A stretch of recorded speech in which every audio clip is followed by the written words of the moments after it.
నీ పేరేం పేరు? బ్రదర్ నీ పేరేం పేరు? నీ పేరేం కనీసం మేనేజ్‌మెంట్ అనేది ఉండాలి గదా! అంటే అనాథ ఇగ మీ కట్ జేసుకుండు. ఖతం. కట్ జేసుకుండు.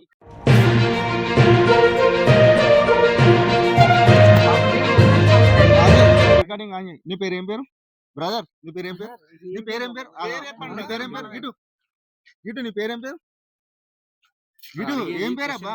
బ్రదర్ ఏంటిది బ్రదర్? ఆ? ఏంటిది? నీ పేరేం పేరు? కార్తిక్. మీ మేనేజ్‌మెంట్ నంబర్ చెప్పు. మా దగ్గర ఏడుంటది తీసుకో బ్రదర్? నంబర్ మా చెప్పు. దగ్గర ఏడుంటాయి ఫస్ట్ నంబర్స్? నంబర్ నువ్వు హాస్పిటల్ ఏం బ్రదర్, చేస్తున్నావు? ఎవరి దగ్గర నువ్వు పని చేస్తున్నావు? మాది సురభిల్నే సురభి చేస్తా. ఎవరి హాస్పిటల్ నంబర్ చేస్తావు నీకు కదా? ఆడ? నా దగ్గర ఉండే. ఎందుకు నీ జీతం ఎవడు ఇస్తాడు? నీకు అకౌంట్ లో కొడుతున్నా నీకు మీ చెక్ మీ ఇస్తున్నా. నంబర్ సూపరింటెండెంట్ నంబర్ చెప్పు నంబర్ బ్రదర్. నంబర్ చెప్పు.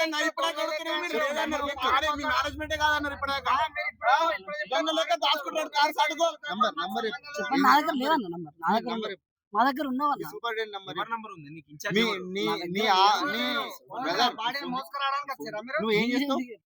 నువ్వు ఏం చేస్తావు? మేము వార్డ్ బాయ్ అన్న. వార్డ్ బాయ్ కదా? మీ వార్డ్ బాయ్ లకి ఇన్ఛార్జ్ ఉంటారు కదా? మీ ఇన్ఛార్జ్ నంబర్ చెప్పు. In charge number. నంబర్ చెప్పు. లేదన్న వీడు నా నువ్వు దగ్గర నంబర్ నంబర్ చెప్పు. లేదన్న. సిద్దిపేటలోని సురభి హాస్పిటల్లో ఒక అమ్మాయి ఆత్మహత్య చేసుకుంటే ఇంతవరకు కూడా సురభి హాస్పిటల్ మేనేజ్మెంట్ అయితే ఇంతవరకు స్పందించకుండా ఒక అనాథ శవంగా పోస్ట్ మార్టం రూమ్ లో వేసి ఇక్కడికి కనీసం హాస్పిటల్ మేనేజ్మెంట్ ఇంతవరకు కూడా ఇక్కడ లేకుండా ఆ, తప్పించుకొని తిరుగుకుంటా బయట ఉన్నారు. కనీసం వాళ్ళ నంబర్ చెప్పురు అని చెప్తున్నా గానీ అసలు నంబర్ కూడా చెప్పడం లేదు. దొంగలా పక్క దాక్కుంటా ఉంటున్నారు.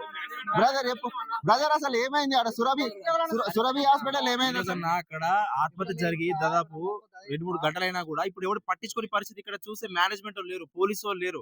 ఇక్కడ విద్యార్థి సంఘంలో వచ్చిన ప్రెస్ వాళ్ళు వచ్చినా నేను ఒక మేనేజర్ నంబర్ ఏంటంటే నంబర్ ఇస్తలేడన్న, దూరం దూరం పోతుండ్రు. ఏమంటారు? వీళ్ళు ఏం దాచి పెడతారు? వీళ్ళు మాకు తెలియదు, మాకు ఎవరి నంబర్ లేదు, మేము చూసి పట్టుకొని వచ్చినాం. ఆ. అంటే పట్టుకొని వచ్చిన వాళ్ళు జీతం ఎవడు ఇస్తాడు? వీళ్ళని ఎవడు డ్యూటీ చేపిస్తుండే వీళ్ళతోటి. ఒక్క విషయం కూడా లోపల వీళ్ళు బయట దాచుకుంటారు. వాళ్ళు ఏమో ఛాయలు తాగుతున్నారు బయట పోయి. ఎవరు మేనేజర్ బ్రదర్? మీ మేనేజింగ్ డైరెక్టర్ నంబర్ చెప్పు, లేకుంటే మీ సురభి హాస్పిటల్ హెడ్ ఉంటారు వాళ్ళ నంబర్ చెప్పు. నంబర్ చెప్తే అయిపోతాయి కదా. నంబర్ చెప్పు ఎవరిదైనా ఒకరిది. మరి ఒక అమ్మాయి చనిపోయింది. ఒక అమ్మాయి చనిపోతే అనాథ శవం లాగా తీసుకొచ్చి పోస్ట్ మార్టం రూమ్ లో వేసారు. నీ ఎవరు చెప్పింది? అంటే ఇప్పుడు ఫోన్ చేస్తే మన అంటారు అన్న మరి ఫోన్ కలిస్తే నంబర్ నంబర్ ఇయ్య నాకు నంబర్ చెప్పు. 77 నువ్వేం చేస్తావు? 99 527 మొత్తం వార్డ్ బాయ్.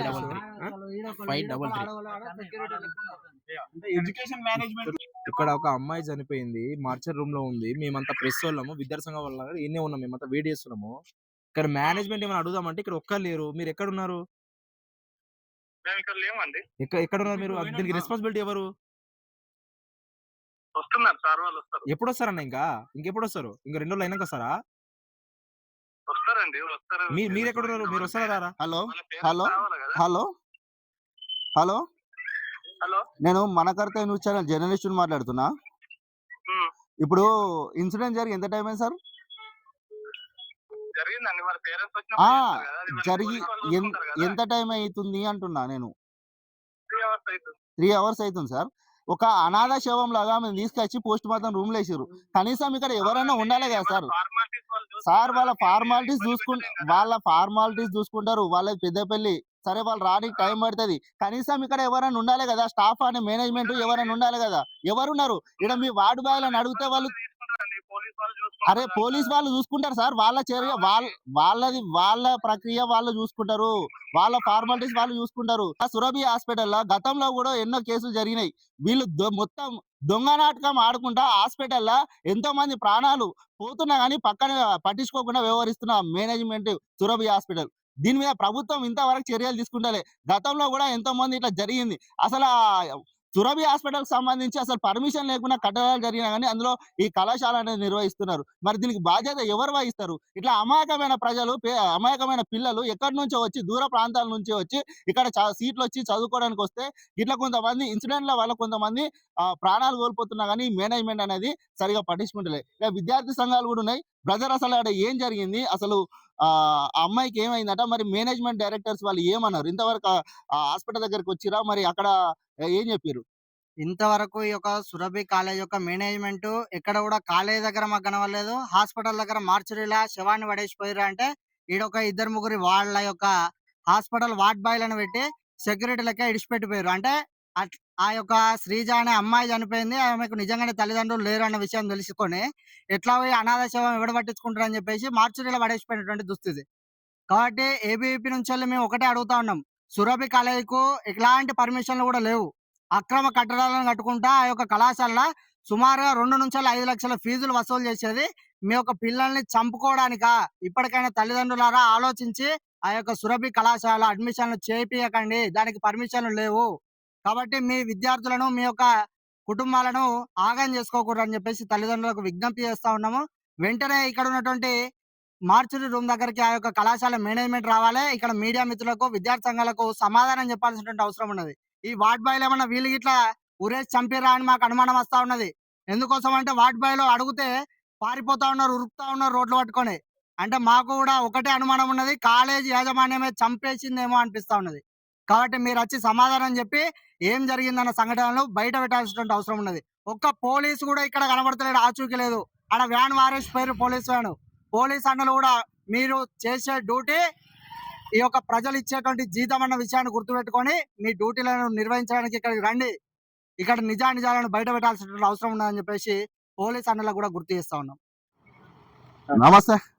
సిద్దిపేట మిఠపల్లిలోని సురభి హాస్పిటల్లో శ్రీజ అనే అమ్మాయి ఫిజియోథెరపీ మొదటి సంవత్సరం చదువుతుంటే అనుమానాస్పద స్థితిలో ఉరివేసుకొని ఆత్మహత్య చేసుకున్న ఘటన వెలుగులోకి వచ్చింది.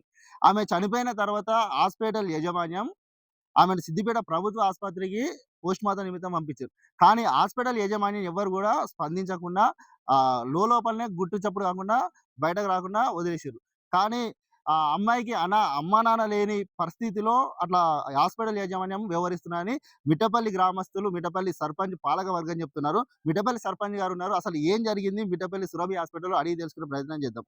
అన్న చెప్పండి, అసలు సురభి హాస్పిటల్‌లో ఆ అమ్మాయి ఎట్లా చనిపోయింది? అసలు ఏం జరిగింది?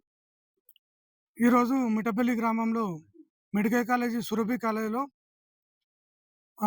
ఫిజియోథెరపీ మొదటి సంవత్సరం చదువుతున్న శ్రీజ అనే అమ్మాయి మా గ్రూప్‌లో వచ్చింది. చనిపోయింది, ఉరేసుకొని చనిపోయిందని వచ్చిన తర్వాత మేము వెళ్ళేసరికి శవము తీసుకెళ్లారు. పోలీసులు హ్యాండ్ ఓవర్‌లో తీసుకెళ్లారు. మేము అక్కడికెళ్ళి వెళ్ళేసరికి ప్రిన్సిపల్ ఉంది ఒక ఆమె. శుభోదయ అన్నట ఆమె పేరు. అమ్మాయిలతో మాట్లాడుతుంది. మేము వెళ్ళి గుంపుగా ఉంటే వెళ్ళి చూసేసరికి వాళ్ళతోని బెదిరింపుకు గురి చేసుకుంటూ మాట్లాడినట్టు అనిపించింది. నేను అక్కడికెళ్ళాను. ఎవరు వెళ్ళా ప్రిన్సిపలా? ప్రిన్సిపల్. ఆ! అక్కడికెళ్ళి నేను ఏమైంది అని అడిగితే, మీరెవరని అడిగితే, మీ సర్పంచ్ మిట్టపల్లి అంటే, ఇక్కడ మాట్లాడుతున్నాం. అమ్మాయిని వాళ్ళ క్లాస్‌మేట్ అంట. ఆమెను అడిగి తెలుసుకుందామని అనుకున్నాను.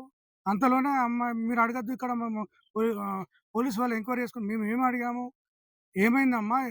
మీ క్లాస్‌మేట్, రూమ్‌మేట్ అంటున్నారు.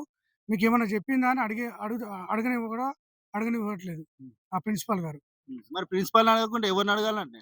మేము ఇప్పుడు యాజమాన్యము బాధ్యత వహించాలి. ప్రిన్సిపాలు దానికి పీఆర్ఓలు ఉంటారు. ఒక్కరు గూడా లేరు. పిఆర్ఓ. ఇక్కడికొచ్చి చూస్తే ఇక్కడ గూడా ఎవరు లేరు. ఇప్పుడు మార్చూరి దగ్గరికొచ్చాం. ఆ! సీఐ గారొచ్చారు. హ్మ్. సరైన సమాధానం ఎక్కడ దొరకట్లేదు. హ్మ్. వాళ్ళకి సంబంధించిన వాళ్ళ మేనమామనంట, తల్లిదండ్రులు లేరంట. ఈ అనాథలు. మరి ఏం చేశారో ఏం తెలియదు. అంటే ఈ అనాథ శవం. పూర్తిగానైతే అనుమానాస్పదంగా ఉంది. హ్మ్. 100% లోపల ఏం జరుగుతుందో తెలీదు. హ్మ్. ఏం బిల్డింగ్స్ కన్‌స్ట్రక్షన్స్ ఏముంటాయో, ఏందో హ్మ్. ఏం గూడా చెప్పరు. హ్మ్. హ్మ్. ఇదైతే చాలా మరి అనుమానాస్పదంగా ఇప్పుడు ఉంది. ఆమెను పోస్ట్‌మార్టం నిమిత్తం ప్రభుత్వ ఆసుపత్రికి తీసుకొస్తే ఆసుపత్రికి మరి హాస్పిటల్ యాజమాన్యం వచ్చిందా? యాజమాన్యం గూడా ఒక్కరు గూడా లేరు. హ్మ్. నేనొచ్చేసరికైతే ఎవరు గూడా లేరు ఇక్కడ. హ్మ్. ఒక ఇద్దరు, ముగ్గురు తల్లిదండ్రులు వాళ్ళున్నారు. నేను రాగానే అందరొచ్చారు. హ్మ్. కొంతమంది పీఆర్ఓలు ఇక్కడున్న వర్కర్‌లన్న దాంట్లో. ఎవ్వరు ఏం సమాధానం లేదు వాళ్ళ నుంచయితే. హ్మ్. సరైన సమాధానం అయితే ఏమి లేదు. హ్మ్. దీనికి సంబంధించిన చైర్మన్ ఏం చేస్తాడా? హ్మ్. మరి దీనికి పూర్తి స్థాయిలో నేనైతే కోరుకుంటున్నా. విద్యార్థి మొన్న కస్తూర్బాలో అట్లా అయింది. ఈరోజు మెడికల్ కాలేజ్‌లో ఇలా జరిగింది. హ్మ్. అసలు ప్రభుత్వం ఏం చేస్తుంది? హ్మ్. అసలు ఇలాగే వదిలిపెడదామా? అమ్మాయిలు అనాథ పిల్లలు మరెందుకు ఇవన్నీ? హ్మ్. ఎందుకు చర్య తీసుకోవడం లేదు? కలెక్టర్ ఉన్నారు, అందరూ ఉన్నారు, డిపార్ట్‌మెంట్ అంటున్నారు. ఏది గూడా ఒక్కరు గూడా దీని మీద స్పందన లేదు. ఇంతే వస్తున్నది.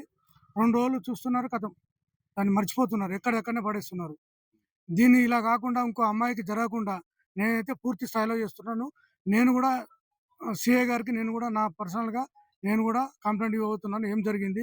పూర్తి స్థాయిలో ఎంక్వైరీ చేయమని మా 3 టౌన్ సీఐ గారికి మేము గూడా కంప్లెయింట్ ఇస్తాను. సురభి కాలేజీ యాజమాన్యం ఇప్పటికైనా తక్షణమే మేలుకొని ఈ బాధిత కుటుంబానికి వాళ్ళు లేని వాళ్ళు పేదవాళ్ళు, అమ్మా నాన్న గూడా లేరని తెలిసింది. వాళ్ళ మేనమామ ఇన్ని రోజులు పోషించాడని తెలిసింది.